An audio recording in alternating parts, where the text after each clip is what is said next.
I have this little four-wheel drive truck here that's set up for surveying. To do this paddock, we'll drive the borders and then we'll drive the interior of the paddock. That is downloaded into a computer and it's computer designed.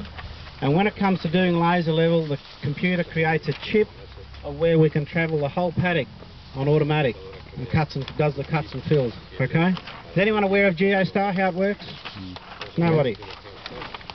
Got one? Okay.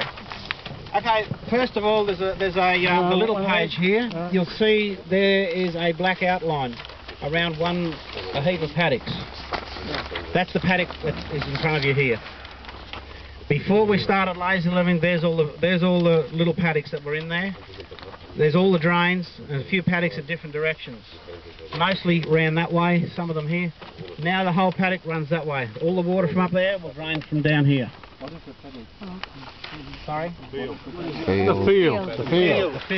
field. Alright. Okay, so that's the first one. That's the paddock we're looking at, and you can see how many paddocks or fields were in this one here. This is an extreme paddock of laser leveling. It's probably the most dirt we've ever moved per hectare on the Tweed so far.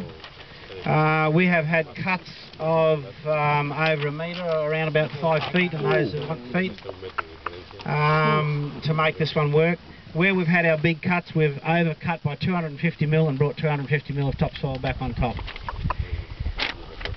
Having a look at this paddock, this piece of paper here, anyone that knows laser grading, that is all the, you'll see the arrows, that's the way the water runs, side slopes, whatever. They're all integrated, they run from one to the other, from the top down to here. The bigger the arrow, the higher the grade. If you look along the bottom here, these sections here are 0.1, that's my minimum grade that we've done this paddock at, nothing less than 0.1%, which is 100 mil in 100 metres.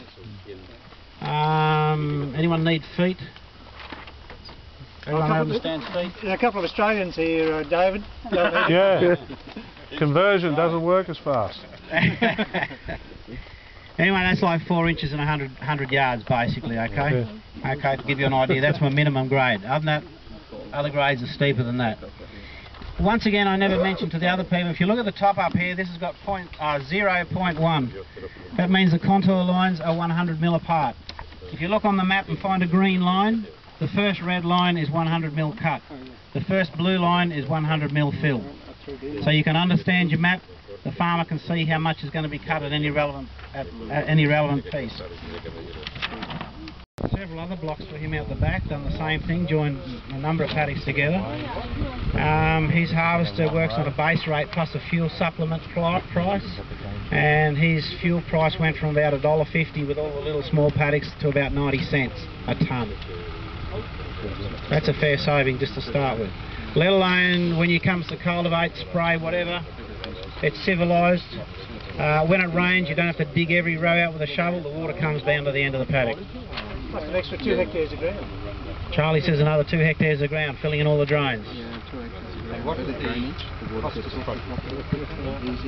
The whole project? I did it on a plus fuel basis. I think it was about $30,000. This, keeping in mind that this is the worst and the biggest cuts that we've done. Yeah, absolutely. 2 extra hectares, yeah. Plus improved drainage on the rest. Long rows, which are easy to work, easy to cultivate, eliminate all the short rows. And better production. Just from the getting the ground, what's the cost of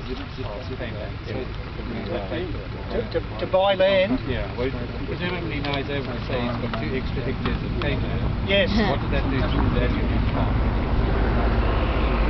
Not only is it the 2 hectares, which is about $5,000 a hectare here, an acre. An acre, which is to go and buy land. If you could buy it for $15,000 a hectare, you'd be doing well. So the extra 2 hectares of land is a long way towards He's paid for it. Plus he's brought down his whole farming costs, cultivating, planting, harvesting, the whole thing. What was The work on this paddock, around about $30,000. 30,000. We've got 2 hectares of land already. Plus the farmer's work preparing, yes? Once it's done, do you have to do it again, like several times? We anticipate probably in 5 years' time, when he does a crop cycle, we'll have a trim up. But with this GeoStar system, if you know laser levelling, every one of those squares has to be set up separately. With GeoStar, we can drive from this end to that end, right across this whole paddock, and not only set up once, and just drive from one end to the other. Okay, so when we come to redo it next time, we can do 2-3 hectares an hour. An hour. It's pretty cheap trimming it up next time. You said you collected up with the pickup? Yes. Just going... Just driving. What sort of grid do you do? What, 10 by 10 or how big? I do probably, well, every 5 metres it takes a reading, and I do about 11 metre grids. If there's, in this case here, I think we drove a lot closer where the drains were, and where, you know how it was landed up, you drive the high points, you drive the low points.